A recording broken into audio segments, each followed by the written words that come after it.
So we are back again to continue with the lesson microorganisms. As you all know, microorganisms are very, very small in size. We cannot see them with the naked eyes. We have to take the help of microscope जो बहुत छोटी चीज़ों को भी थोड़ा बड़ा करके हमें दिखा देता है. हमारी आईज के विजन के बियॉन्ड है ये. अगर मैंने एक ड्रॉप भी डाला, यहाँ पर एक डॉट डाला, इट मीन्स यहाँ भी मिलियंस ऑफ माइक्रो ऑर्गेनिजम्स हैं इस छोटे से डॉट में भी, इतनी सी जगह में भी. कैन यू इमेजिन कितने छोटे होते हैं ये. और हमारे लिए बहुत सारे चीज़ों में ये हमारे लिए हार्मफुल हैं. कुछ चीज़ों में यूज़फुल भी हैं. हमने इनके बारे में अपनी पिछली वर्कशीट्स और वीडियोस में बात की है कि माइक्रो ऑर्गेनिजम्स यूज़फुल भी हैं लेकिन हार्मफुल भी हैं. तो आज हमने इनके हार्मफुल इफ़ेक्ट्स के थ्रू जो डिजीज़ होते हैं, बीमारियां होती हैं, उन्हीं के बारे में आज हमारी वर्कशीट है कि ह्यूमंस में और एनिमल्स में कौन कौन से डिजीज़ ये माइक्रो ऑर्गेनिजम्स फैलाते हैं. बट उससे पहले मैं आपको एक ऐसी पिक दिखाना चाहती हूँ जिसमें हमें ये पता चलता है कि ये माइक्रो ऑर्गेनिजम्स कैसे फैलते हैं एक हेल्दी पर्सन, एक इन्फेक्टेड पर्सन से दूसरे हेल्दी पर्सन में, थ्रू एयर, वाटर, ब्रीथ और कॉन्टैक्ट.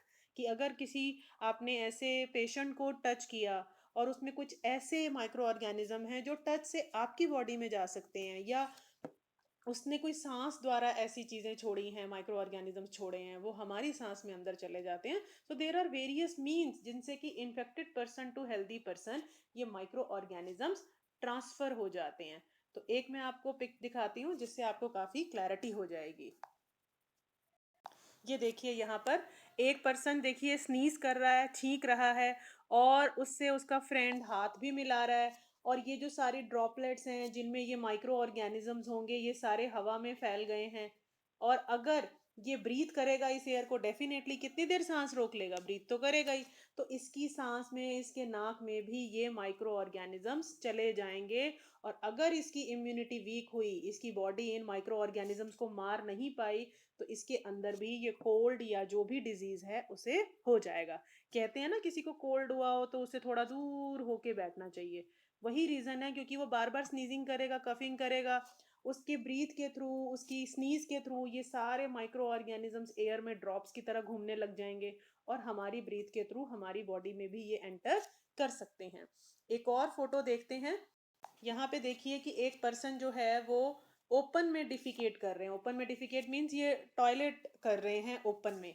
अब होता क्या है कि ये मिट्टी में चले जाते हैं. यहाँ पे कई तरह के जो हाउस फ्लाइज हैं या मॉस्किटोज हैं, ये सब यहाँ पर ब्रीड करते हैं. और इनमें, इनके पैरों में, इनके ब्लड में ये माइक्रो ऑर्गेनिजम्स चले जाते हैं. फिर ये कभी किसी हेल्दी पर्सन को बाइट करेंगे तो वहां भी फैला देंगे.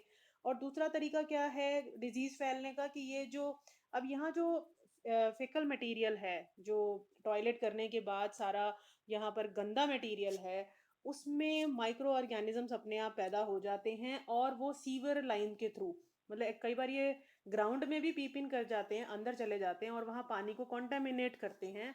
और दूसरा सीवर लाइंस के थ्रू जैसे पानी में चले गए और वही पानी टैप्स के थ्रू हम पी लें, कोई भी पर्सन पी ले, तो उसको भी वो डिजीज हो जाएंगे. तो इसलिए ओपन में कभी भी डिफिकेट नहीं करना चाहिए. ठीक है. दिस इज हाउ जो हेल्दी पर्सन से, इन्फेक्टेड पर्सन से हेल्दी पर्सन में डिजीज ट्रांसफर होते हैं. तो वर्कशीट पे भी वापस चलते हैं.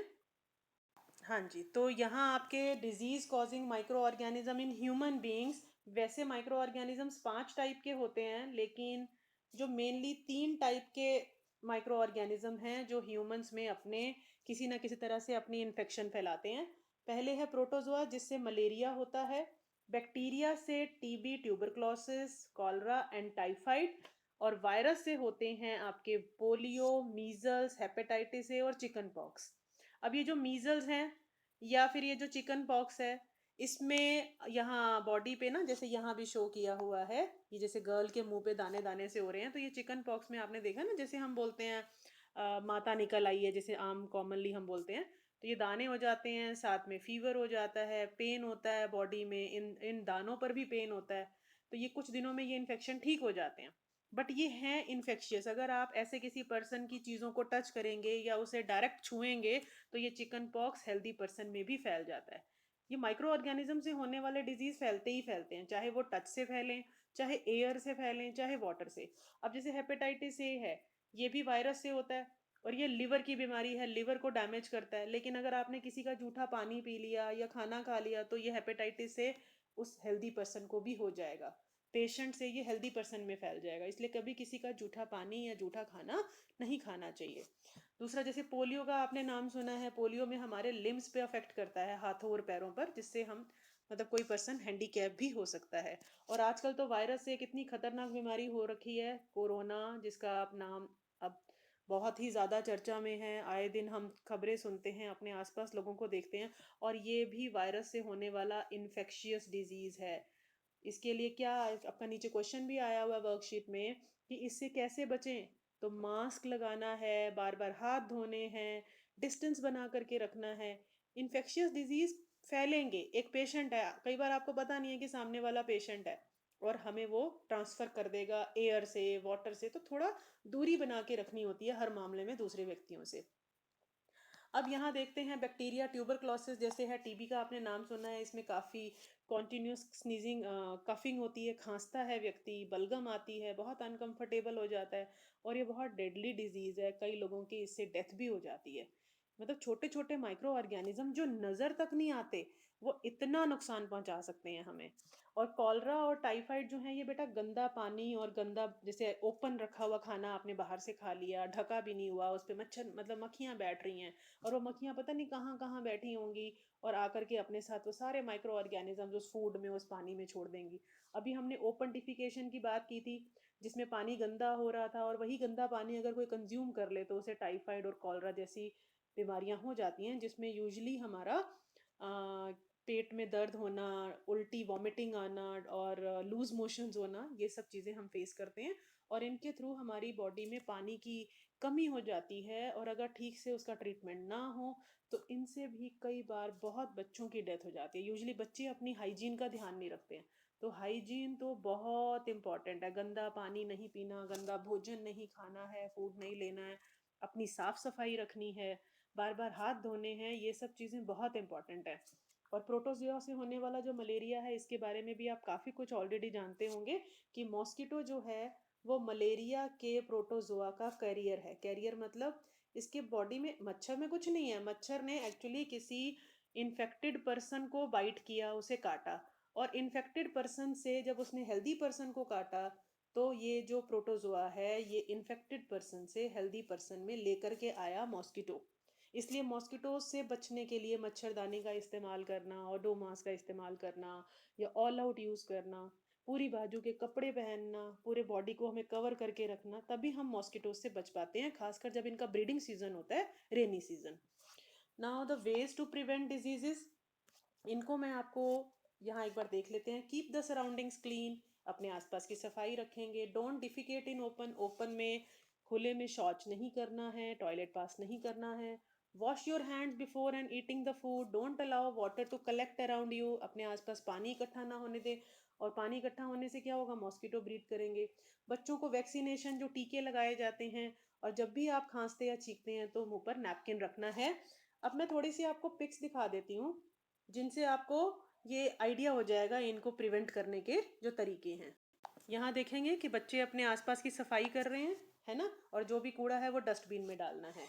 दूसरा है आपका, देखिए एक पर्सन यहाँ पर ओपन में डिफिकेट करने के लिए जा रहा है, और दूसरा पर्सन उसे डांट रहा है कि टॉयलेट में जाओ। अभी हमने देखा था कि ओपन में डिफिकेट करने से कितनी प्रॉब्लम्स क्रिएट हो सकती हैं, उस पर्सन के लिए भी हो सकती हैं और दूसरों के लिए भी हो सकती हैं। नेक्स्ट इज, आपको कब कब अपने हाथ धोने हैं, जब भी आप कहीं बाहर से घर आते हैं, जब भी आते हैं, चाहे आप खेल के आए हैं, चाहे आप स्कूल से आए हैं, कहीं से भी आए हैं, जब भी आप घर में आएंगे आपको अपने हाथ अच्छे से धोने ही धोने हैं।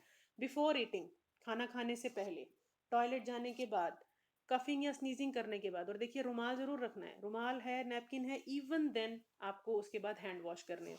जब आप खेल के आते हैं, आप बहुत सारे टॉयज और बहुत सारे स्विंग्स को टच करते हैं, बहुत सारी रेलिंग, साइकिल, इन सब चीज़ों को टच करते हैं, तो हो सकता है कि इन टच करने पर आपके हाथों में कुछ माइक्रो ऑर्गेनिजम्स आ जाएं, और उन्हीं हाथों से आप अपने मुंह को टच कर लें। तो पहले हाथ धोने हैं। दूसरा, जब आप पेट्स के साथ खेलते हैं, कई बारी जो डॉग्स या दूसरे पेट्स हैं वो भी इन्फेक्टेड हो सकते हैं। And in the other picture, देखेंगे कि बच्चों को, छोटे बच्चों को आपने देखा होगा कि इन्हें जैसे ये पोलियो की ड्रॉप्स पिलाते हैं, ऐसा नोटिस किया होगा। और दूसरा, बच्चों को वैक्सीनेशन लगाया जाता है। 1 से 5 साल के बच्चों को ना बहुत तरह की बीमारियों से बचाने के लिए, बहुत तरह की सीरियस इलनेस से बचाने के लिए वैक्सीनेशन लगाए जाते हैं। इसके बारे में आप अपने पेरेंट्स से इंक्वायर करना कि आपको कौन कौन से वैक्सीन्स लगे हुए हैं। और इनसे क्या होता है कि कोई डिजीज़, अगर वो पर्सन, वो बच्चा बीमार नहीं होगा तो वो डिजीज़ भी आगे नहीं फैलाएगा, है ना। दूसरों की भी प्रोटेक्शन हो जाती है। और दूसरा, हमारे पैसे भी बचते हैं। भाई हम बीमार होंगे तो हमारे ऊपर दवाई भी खर्च होगी, हमें उसकी रिलेटेड डाइट भी लेनी पड़ेगी, डॉक्टर की फीस भी देनी पड़ेगी, तो पैसे भी बच जाते हैं। और ये वैक्सीनेशन जो 1 to 5 ईयर्स बच्चों के लिए कंपलसरी इंजेक्शंस हैं, वो बेटा गवर्नमेंट हॉस्पिटल्स में, गवर्नमेंट डिस्पेंसरीज में फ्री में लगते हैं। उनकी कोई कॉस्ट नहीं होती। और बच्चे बहुत बड़ी बड़ी बीमारियों से, जैसे पोलियो ड्रॉप्स का आप जानते हैं, टीबी का है, हेपेटाइटिस है, जितनी बीमारियां हैं जो माइक्रो ऑर्गेनिज्म से फैलती हैं, उन सब के लिए वैक्सीनेशन होता है। और दूसरा, जैसे हम आजकल कोरोना की बात बहुत सुन रहे हैं, तो कोरोना का भी वैक्सीन की इंतज़ार हो रही है कि इसका वैक्सीन आ जाए और वो लोगों को लग जाए, तो जब ये वायरस हमारी बॉडी में एंटर करेगा, हमारी बॉडी उससे लड़ लेगी और फिर हमें ये डिजीज़ कभी परेशान नहीं करेगा। तो vaccination is very very important. Fine. So come back to the worksheet. अब हम यहाँ पर थोड़े से क्वेश्चंस को डिस्कस कर लेते हैं। हाँ, एक चीज़ और आपकी वर्कशीट में है यहाँ कि anthrax is a disease, is a dangerous human and cattle disease. मतलब ये ह्यूमंस यानी कि हम आदमियों में भी होता है, ह्यूमन बींग्स में भी होता है, और कैटल मीन्स हम एनिमल्स में भी होता है।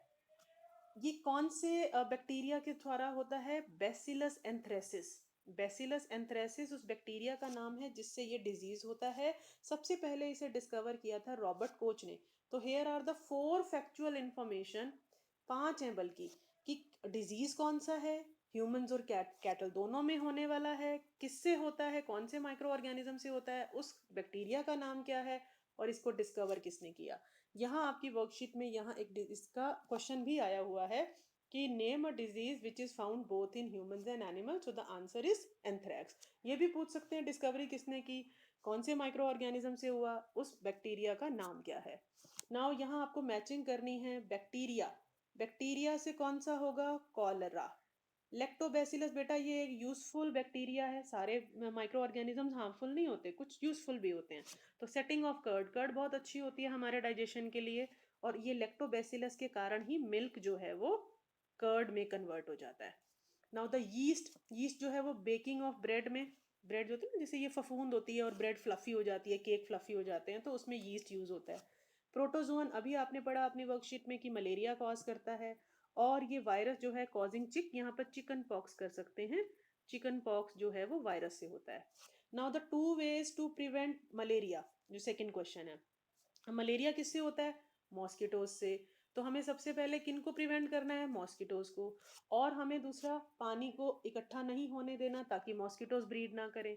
मॉस्किटोज से प्रिवेंट करने के लिए ओडोमास, ऑल आउट और फुल स्लीव्स के क्लोथ्स पहनने हैं, है ना, ताकि वो हमें बाइट ना कर पाए।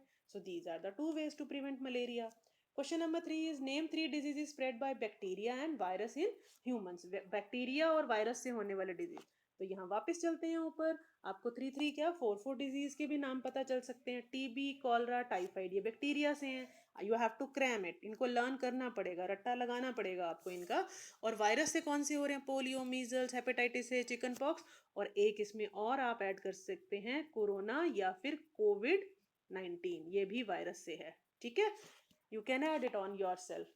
Now the next question is, वही देखो कोरोना पे ही क्वेश्चन आ गया। Whole world is suffering from a pandemic nowadays. उस पेंडेमिक का नाम बताइए और उस माइक्रो ऑर्गेनिजम्स का नाम बताइए। तो पेंडेमिक का नाम क्या है? कोविड 19 या कोरोना, है ना। और इसे कौन सा माइक्रो ऑर्गेनिज्म फैला रहा है? वायरस। अब इसके वेज टू प्रिवेंट, वेज क्या होंगे, कैसे बचेंगे, इसका बचाव कैसे करें? आज तक आप कैसे बच रहे हो, क्या कर रहे हो, अपने प्रिवेंशन कर रहे हो ना, बहुत सारे तरीके अपना रहे हो ना, तो वही तरीके लिखने हैं। जैसे सबसे पहले क्या है कि हमें मास्क लगा के रखना है whenever we go outside.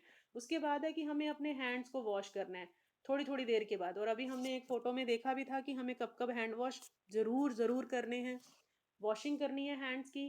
Distance बना के रखना है, अगर हमें कहीं बाहर जाना पड़ता है तो लोगों से दूरी बना करके रखनी है। ठीक है, तो ये कुछ तरीके हैं। और दूसरा, अपनी इम्यूनिटी को बढ़ाना है ताकि अगर गलती से ये वायरस या कोई भी वायरस अंदर एंटर भी कर जाए तो हमारी बॉडी ही उससे लड़ ले, इतना स्ट्रांग करना है उसे। Immunity means disease fighting capacity, रोगों से लड़ने की शक्ति।